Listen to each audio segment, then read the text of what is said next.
Random thoughts. In this video, I'm going to read part of Douglas Jardine's book, The Mad Mullah of Somaliland. And this is a book that was published in early 1920s.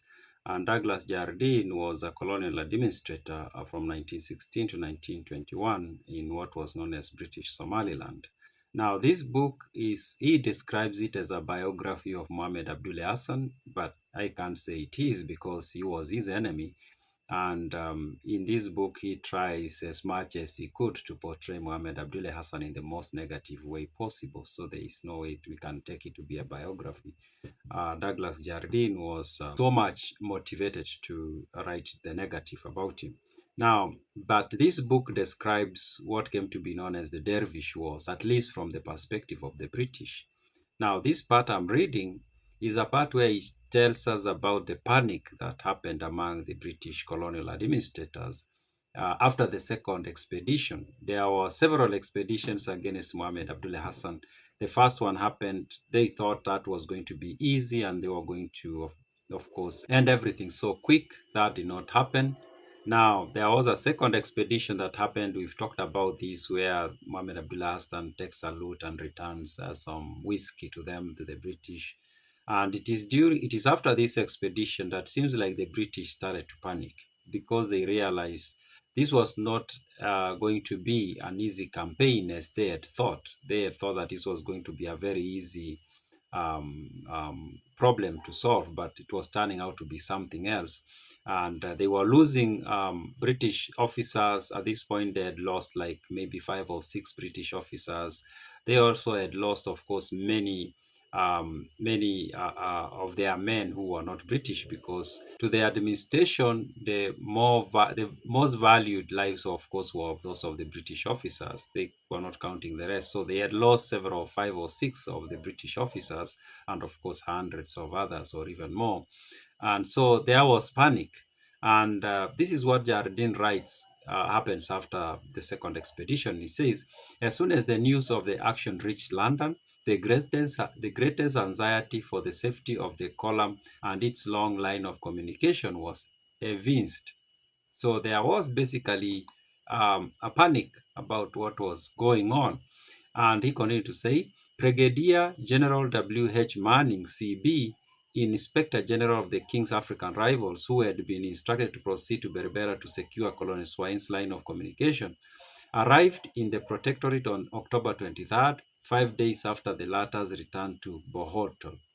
It was subsequently arranged for Colonel Swine, who had not only been commanding in the field, but also succeeded Colonel Hayes Sedler as His Majesty's Commissioner for Somaliland, to proceed to London to consult with the Home authorities regarding future movements, while General Manning was to take over the command of the troops and reorganize them. So at this point, looks like Swain is the topmost colonial officer in the colony, and there is seems like there is an agreement that he needs to travel to the UK to, of course, have some conversations with his seniors there about what was happening in Somaliland. While he was away, while Colonel Swain was away, somebody else was made to be in charge, and that was Brigadier General W.H. Manning. He was told to be in charge of things on the ground, and he took up the responsibility of reorganizing the army. Douglas Jardine continues to say, during the lull which followed Erigo, representations were made through the usual diplomatic channels to the Italian government, urging the desirability of attacking Mullah from the eastern coast of the Italian protectorate.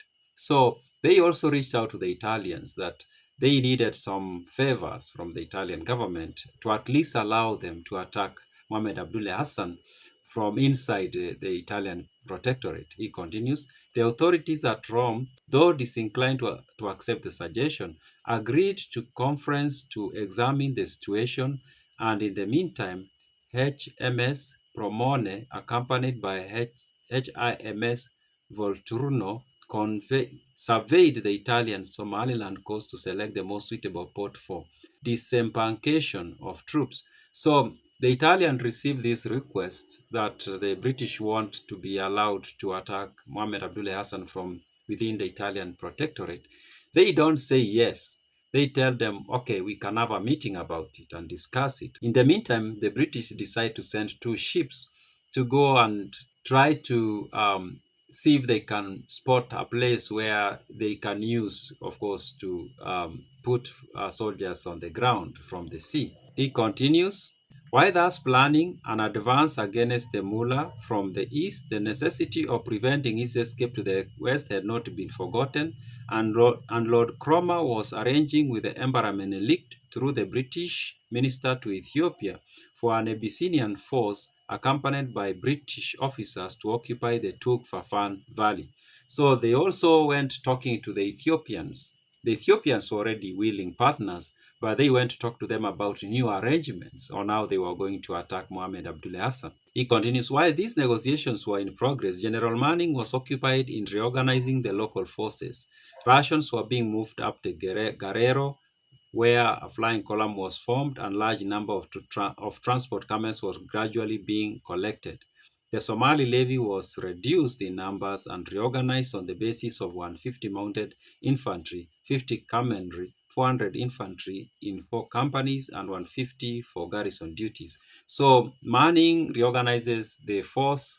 Uh, the British are talking to the Ethiopians or Abyssinians about how to go about attacking Mohammed Abdille Hassan from the west. They also talked to the Italians about the possibility of being allowed to attack Mohammed Abdille Hassan from the Italian protectorate. The Italians don't say no, but they don't say yes. They say we are going to talk about it. The British, in the meantime, are looking around in the coast to see where they can use to, of course, put soldiers on the ground if the Italians are going to say yes. I don't know whether they said yes. We are going to see as we read further, and we are going to see whether the Italians did say yes, and if they said yes, what happened. Those are my random thoughts.